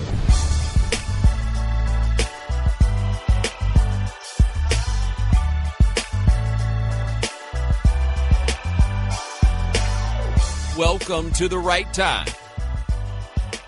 My name is Bomani Jones. Thanks for listening on ESPN Radio and the ESPN app. We are presented by Progressive Insurance. You can send us a tweet at the 1-800-Flowers.com Twitter feed. That is at Bomani_Jones.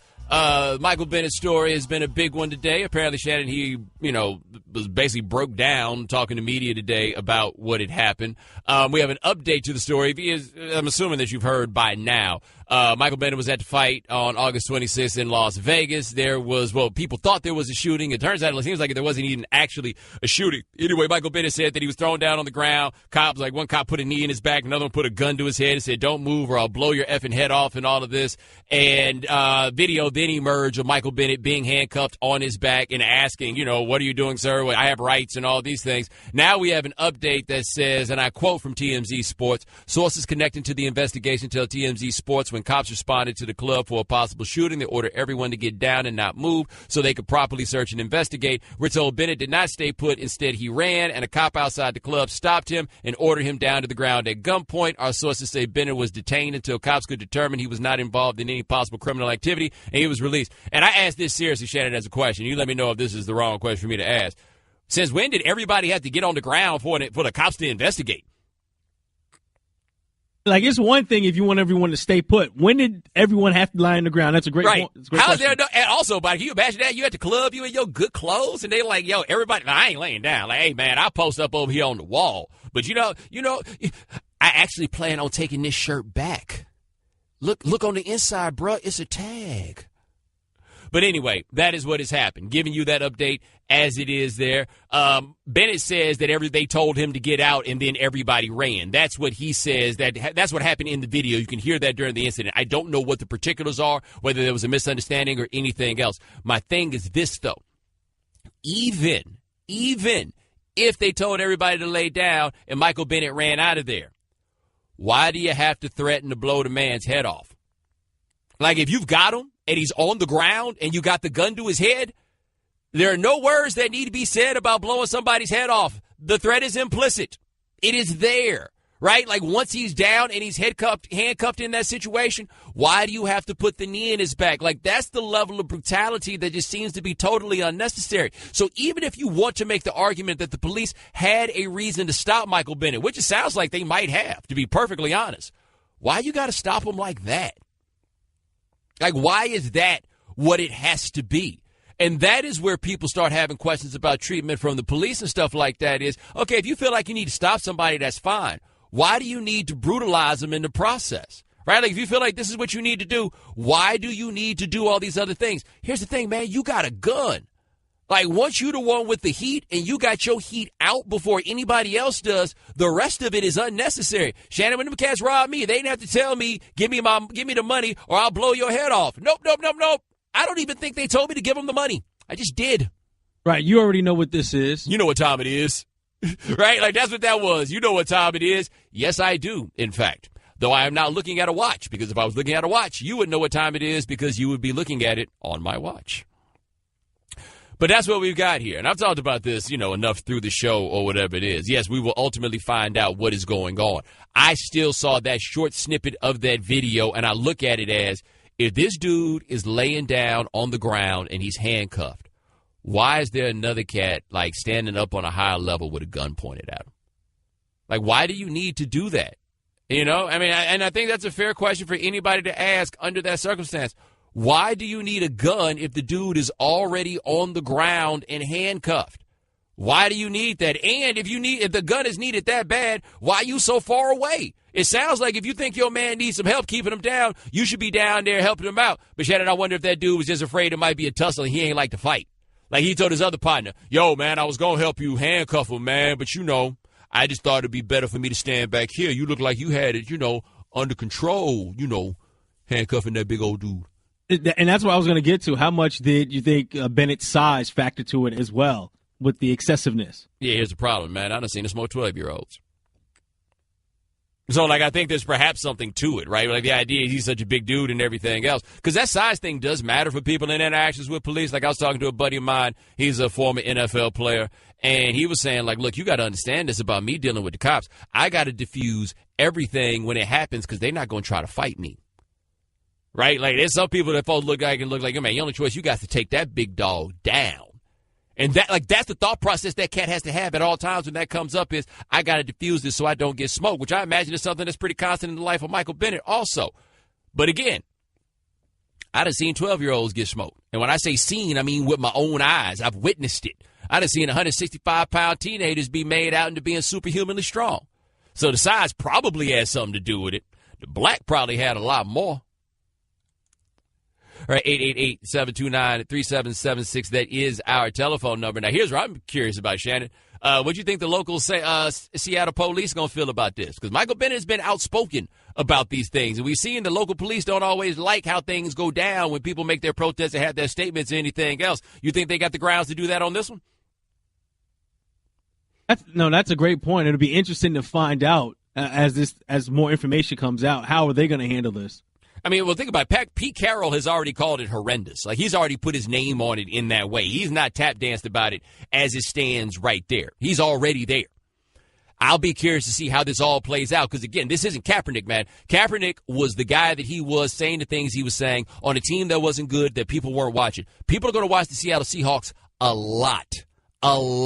And you're not in a position to get rid of him like the 49ers. Well, 49ers and Kaepernick kind of had a mutual parting of ways, but this isn't the same thing here with Michael Bennett.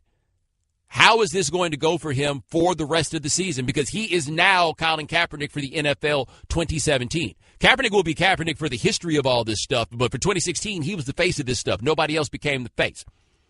The face is now Michael Bennett. And Michael Bennett, as much as Kaepernick didn't have a level of back down, Bennett's a different animal than Kaepernick is. Like, I feel like Michael Bennett through all of this is knowing exactly what he was stepping into every step of the way when he's decided to be public about this. I think Kaepernick wound up in this and didn't realize it was going to play the way that it did. Bennett knows. Let's see how it goes. All right, 888-729-3776. That is our telephone number. Switching gears a little bit. We've been asking you guys, tell us about the moment that you realized, I quit playing football. Maybe you liked it before and then you got that one hit and you were like, no, I'm good. I'm straight. I'm not doing that one anymore. Here's some of the stories that you guys have here. 888-729-3776. Talk to JD in Missouri. JD, thanks for calling the right time. What's going on, Bo? Doing all right, man. Listen, so I'm a junior in high school. I'm in Detroit. I'm from the area. So it's a point after attempt, right? So traditional, just get off the field type of deal. But they got one of those swinging doors. So I'm a cornerback. I'm guarding the guy on the outside. Dude snaps the ball. Holder fumbles it. A man started running my way. So I started going in to get the tackle, right? But I forget about the guy I was supposed to be guarding. Ooh. So we take about 2 steps, and I turn this way. My man hit me with the funk of all funk. And I'm telling you, bro. I'm talking about my legs in the air, my shoulders are about to touch the ground, and all I hear my coach saying on the sideline is, "That's a clip.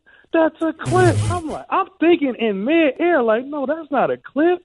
I just got my head taken off. What are you talking about? Like, I'm on the ground, so now I'm in the mode of, okay, it's Friday night, some chicks at the game, everybody here. I got to get back to the sideline, bro. And by the grace of God, my sideline was still on my right side, so I just got up and I went straight over there. I didn't look at the crowd. I didn't look at no coaches, no players, no nothing.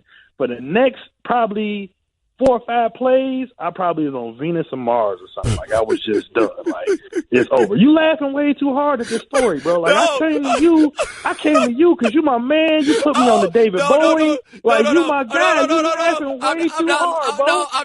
I'm laughing at your sincerity. I'm laughing at how you mean every word of this. Yes, Bo, I'm a basketball player. I went on to play 4 years of college basketball. After that, I was in the gym. I was back in the gym, get my jump shot ready. I'm not doing this no more. Like, this ain't for me. I'm 185 pounds. Some dude that's probably 185 pounds did that to me, but just for the simple fact that it can happen on a PAT, I'm like, okay, no, I'm good. I'm straight. I can't do it. JD, lesson learned, man. I stand with you, though. I'm glad you made it out all right. I am. Dude, that's the thing about these stories, man. The sincerity. 888-729-3776. That's our telephone number. Coming up next, we got more from people telling about the day that they quit football. Also, Why y'all act like stealing signs is cool in baseball? I don't understand. You listen to ESPN Radio, the ESPN app, Sirius XM Channel 80. Daddy, where do babies come from? Honey? Mommy went to the store. Oh, well, you see, there's a mommy and a daddy, right? Right. And see, when they call Geico, they could save a bunch of money on car insurance. Oh, really? And that makes them happy? Yes, that makes them very happy. That's good. Yeah. Well, I'm glad we could have this talk, sunshine.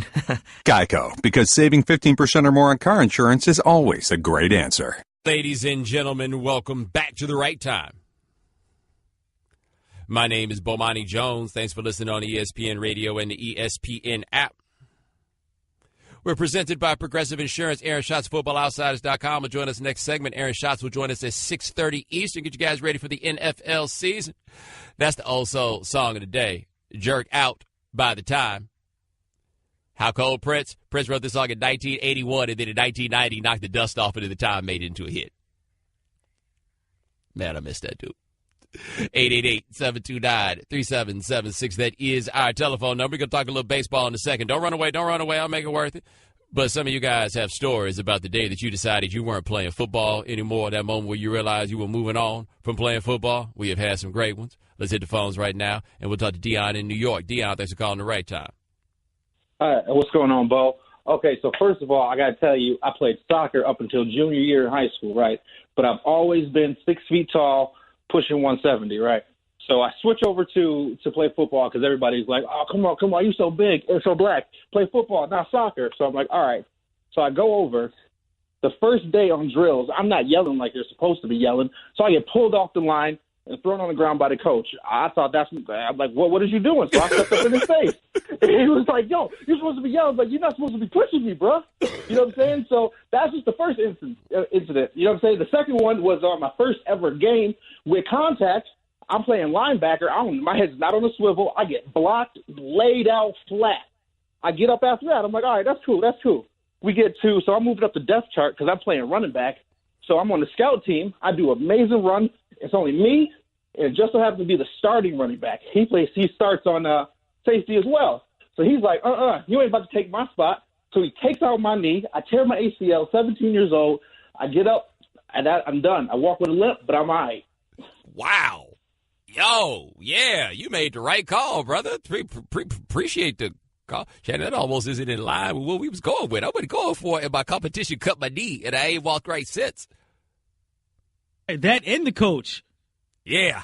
Let me tell you, that time I fought my coach, if we wanted to really open it up, if you want to call, feel free. 888-729-3776. That is our telephone number. David in Maryland. David, thanks for calling the right time. David. Hey, Bo, how's it going? Doing all right, man. So I'm 5'11", 160 in high school, and I never played football before freshman year. And then sophomore year of school, I was on JV, and we were doing this drill where a guard pulls against the linebacker. So it's just basically two dudes running straight into each other. So I do this drill, and I hit the guy, and I black out for a quick second. I don't remember what happened, but when I got my senses back, I just see a dude laying on the ground, and the coach is yelling, go, finish the play. And I was like, okay, and I just ran. And then I feel like I got a concussion from that, but I wasn't sure, and I had the worst academic semester of my life after that. Yeah, appreciate the call, man. These stories are a lot funnier in the previous 2 hours, man. Yeah. Shady and I talk about, though, how with alcohol, that if we called alcohol anything else, we ask people to tell their worst story about drinking, you'd be like, yo, you don't never need to mess with that stuff ever again. And then you wouldn't. I feel like it's kind of the same with football, right? If we take the ball out of football, we're like, dog, what are you doing? All right, 888-729-3776. That is our telephone number. Switching gears a little bit. So, Shannon, help me out here with this. The Red Sox are stealing signs from the Yankees using an Apple Watch? Apparently so. They're taking their stealing signs to the next level. Now, first of all, one of the interesting details about this is the New York Times had their ace investigative reporter on this, right? Like their top investigative reporter, he's the one on Twitter with exclusive Red Sox been stealing signs. So the Red Sox apparently had been using video to steal hand signals from catchers, and they had a trainer who somehow was part of this, would look at his Apple Watch and then send the information to the bench, and then from there they would figure it out. And apparently the Yankees were awesome. How'd you know that pitch was coming? And then they got to digging around, and then they found out that this had happened. And then the Red Sox decided to file a claim against the Yankees, saying that the Yankees were using a camera from the Yes Network to steal signs. I feel like that was petty. Like I feel like the Red Sox got caught, and they decided to get their petty on. That's how I feel. Here's my thing. Yes, stealing signs has been happening since the very beginning of forever. Like, I totally get that. But I don't understand how it is. Did you see that where Dombrowski said that he didn't see anything wrong with stealing signs, and his argument was that everybody does it, therefore there's nothing wrong with stealing signs? Like, is there not a measure of respect for the game that you got to have out here? Like, I feel like you need to make your signs complex enough, or, you know, well, the deal is you need to make your signs complex enough that they're not easy to steal. Right? But at the same time, we got to appreciate the nature of baseball requires that there are signs, because you can't scream out, hey, fellas, we about to do the hit and run. You can't do that. You got to have signs to show the hit and run. Everybody understands that you got to have signs. So, like, if the sign for hit and run is the third base coach acting like he's swinging a bat and then looking like he's running, then, yeah, I feel like you deserve to know that it's the hit and run. Like, I remember I was in Little League, and I forget what level we got to, but there was this one coach, and he was always like, I'm trying to think of a good example of a movie, but like the team that's like a professional team, but it's Little League, like they taking Little League a little bit too like for real. It was like Danny O'Shea from Little Giants? Yeah, there we go. There we go. O'Shea, but yeah, no, Al Bundy's team, right? Yeah, like there, that's what we're talking about. It's like that sort of thing. And so nobody else has signs. We weren't really at that level of things that have signs. And the dude has signs, but the problem was the signs were so simple. Like, I would just be standing there on first base. He's about to steal. I wasn't trying to steal the signs. The signs were just simple, like it was impossible to avoid. But come on, man. If you're using a camera from the outfield to get the catcher, you know you're wrong for that, right? You know you cheating. You know that they have to do these things, right? They have to do it because there's just no way to protect the catcher. He has to have some idea of what pitch is coming so he doesn't get hit in the chest. Right? You know that this is what it's got to be. Yeah, there's something wrong with stealing signs. Just show some respect for the game. These cats are just trying to communicate without telling you. You going out of your way being nosy. You listening too hard. You looking too close. And technology does feel like taking it the extra mile, because there's enough technology out here in the world that no sign is safe. Right? Like, how can you mask your sign enough given all the technology that we got out here in the world? Shows respect for the game, you suckers.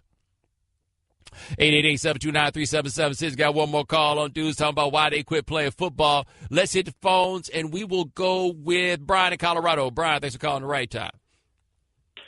Hey, what's going on, Bo? Big fan of the show. Very rarely catch you live, so I was glad I was able to. And I'm really looking forward to you and Pablo in January. But anyway, so my story, a lot of these stories about people get blown up. Mine's a little bit different.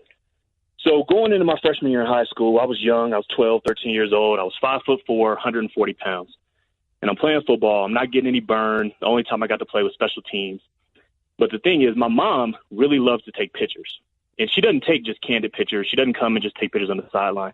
She came to practice one day and interrupted practice to make people stop and take pictures with me and set up pictures on the side and taking all these photos and interrupting plays and all that stuff like that. And so I was so embarrassed, I just quit. I stopped playing. I wasn't getting any burn anyway, so it wasn't worth it. So, yeah, that's why I quit. I got a quick side note for you, though, real quick, Bo. So my name is Brian. I'm from Colorado. I sound like this, but I'm 6'3", 240-pound black guy with a Malcolm X tattoo. So I had you as black. No. We got a more discerning ear than that, baby. We had you as black. We had you. Oh, really? Now, the very mama rarely does that happen. Well, the difficulty, though, the mama making the practice stop to take pictures, the desire to do so, very black. The power to make it happen, very white. Like, that's where the confusion would have come up. But now we got you figured out, man. But, hey, we're right up on this break, man. I'll talk to you soon. All right, man. All right, now, 888-729-3776. That's our telephone number. Coming up next, we're going to talk to Aaron Schatz, FootballOutsiders.com. Are the Jets and Browns really tanking? You listen to ESPN Radio, the ESPN app, Sirius XM Channel 80.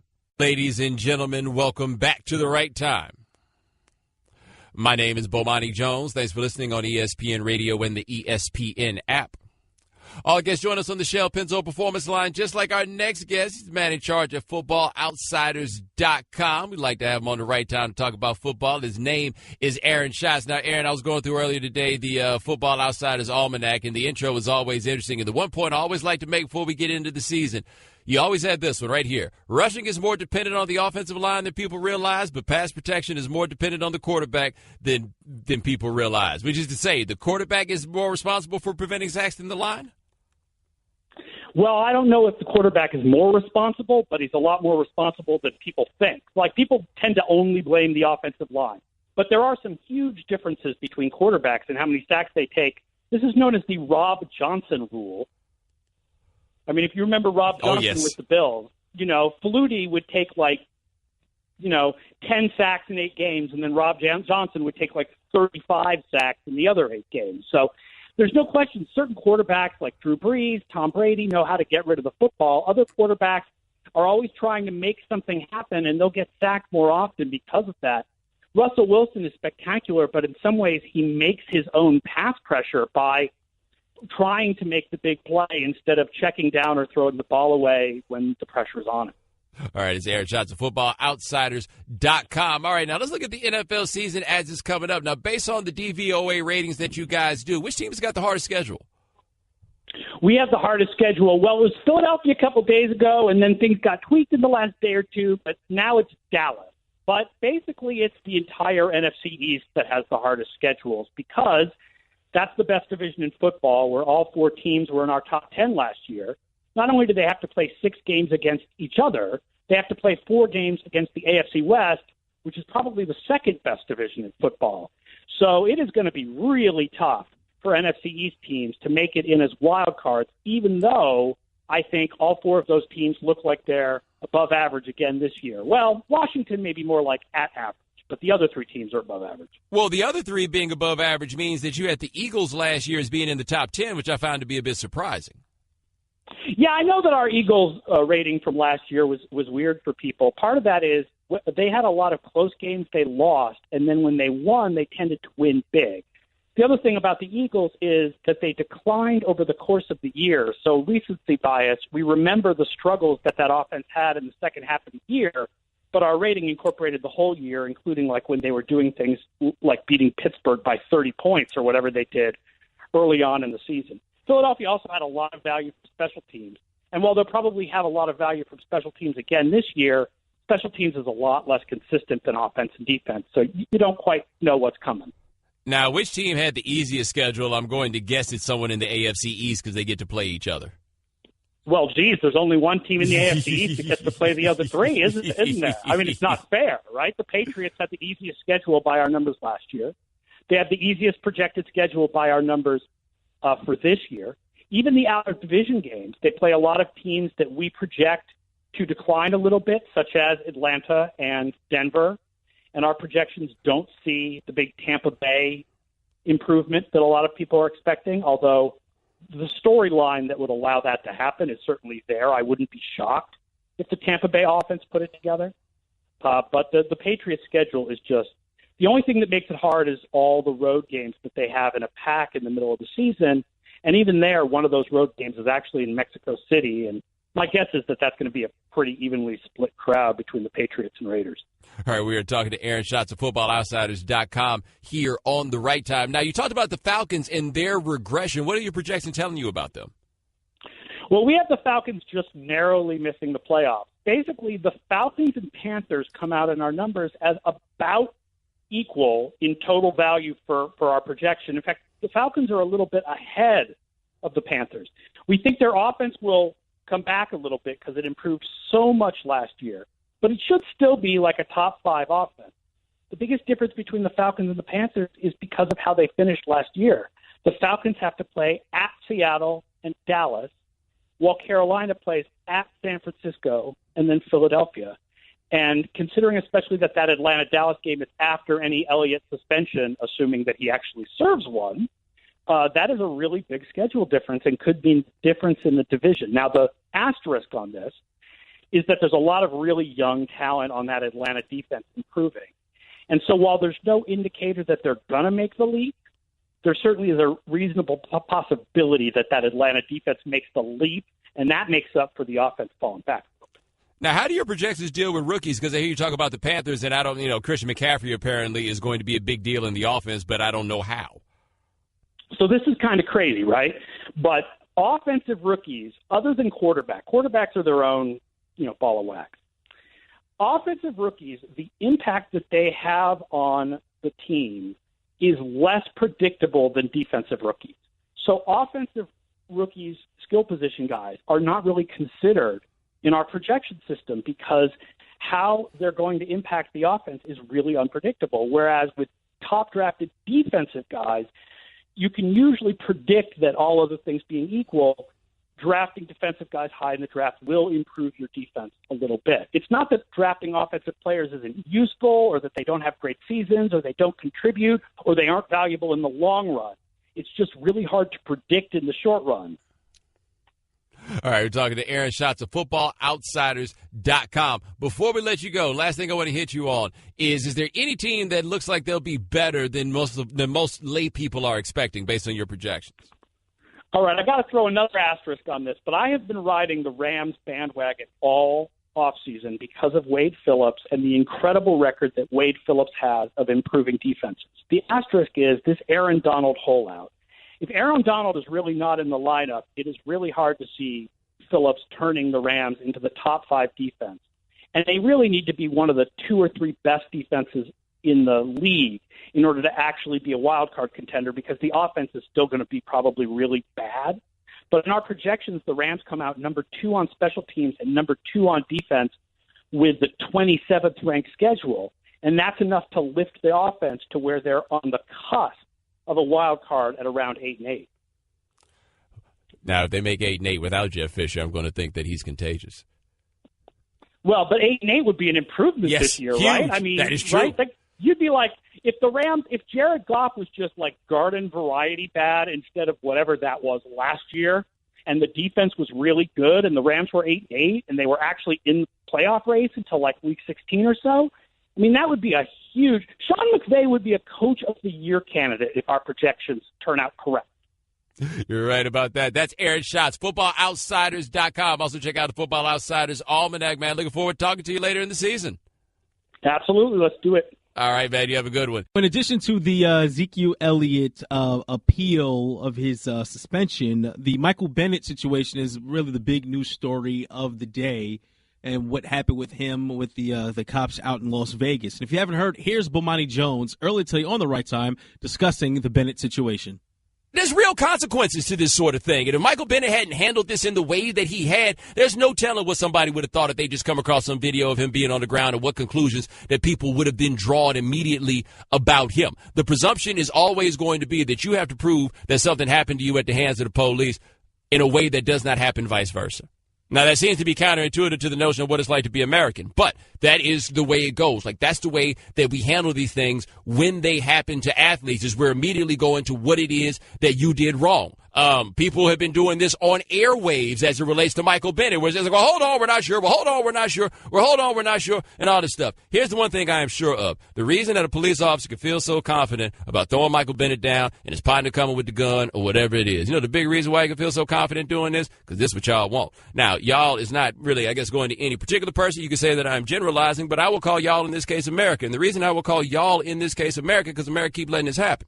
Like, a fundamental mistake that people are making is they're assuming that, and this is, a certain subset of people, but they're assuming that people are going to see this video of what happened with Michael Bennett, and then finally, maybe now, they will get the point on what it is. Look, man, it's 2017. We've been using these tools and these devices to spread this information out for as long as it's been, right? Like, Rodney King was 25 years ago. Watts riots were 1965. We can go back all the way through history, through everything else. Matters of police brutality have been a big thing and in the forefront of people's consciousness for a very, very, very long time. There's nothing new about the notion of police brutality. There is nobody at this point, unless they just turned 11 years old or something like that, there's nobody that's going to see this and be like, oh, my goodness, finally now I get what the point is. Nah, I mean, I think maybe some, right? Like, I don't think that people are beyond redemption on this matter necessarily, but I think that people get the point very, very well. I think the point that people do not get on the other side is they like this.